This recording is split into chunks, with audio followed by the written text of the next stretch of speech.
there's this beautiful poem. It's in the book of Isaiah. The city of Jerusalem has just been destroyed by Babylon, a great kingdom in the north.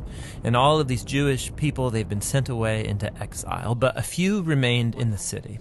And they're left wondering, what just happened? Has our God abandoned us? Right, because Jerusalem was supposed to be the city where God would reign over the world to bring peace and blessing to everyone. Now, Isaiah had been saying that Jerusalem's destruction was a mess of Israel's own making. They had turned away from their God, become corrupt, and so their city and their temple were destroyed. Yeah, everything seems lost. But the poem goes on. There's a watchman on the city walls. And far out on the hills, we see a messenger, and he's running towards the city. He's running and he's shouting, "Good news!"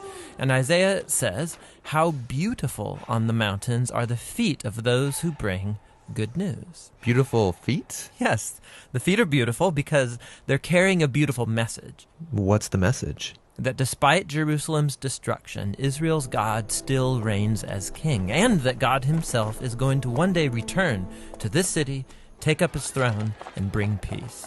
And the watchmen sing for joy because of the good news that their God still reigns. Now, in the New Testament, we find this same phrase, the good news. It's the Greek word euangelion, and it's also sometimes translated with the word gospel. Yeah, so when Christians say, "Do you believe the gospel?" they mean, do you believe the news? But not just any news. In the Bible, this phrase is always about the announcement of the reign of a new king. And in the New Testament, the Gospels use this phrase to summarize all of Jesus' teachings. They say that he went about proclaiming the good news of God's kingdom. So Jesus saw himself as the messenger, bringing the news that God reigns. Yes, but the way that he described God's reign, it surprised everybody. I mean, think, a powerful, successful kingdom. It needs to be strong, able to impose its will, able to defeat its enemies. But Jesus said the greatest person in God's kingdom was the weakest, the one who loves and who serves the poor. And he said that you live under God's reign when you respond to evil by loving your enemies and forgiving them and seeking peace. This is an upside-down kingdom. Now, Jesus also said that this kingdom was arriving with him. Yeah, so for example, there's this really interesting story where there's a high-ranking Roman officer, and he comes to Jesus begging him to heal his servant. And he even calls Jesus his Lord, acknowledging that Jesus is his authority. Jesus praises this man for recognizing what no one else yet had, that not only was Jesus announcing God's kingdom, he was the king. And so the word gets out that this Jewish man from Galilee is talking and acting like he's the king of Israel. He's appointing 12 disciples, which are an image of Israel's 12 tribes. He's healing people, forgiving people their sins. And all of this so threatened Israel's leaders that they finally decide to have him killed. And Jesus let them. Yeah, which is a weird thing to do if you're trying to become king. That's right. But for Jesus, this is what had to happen.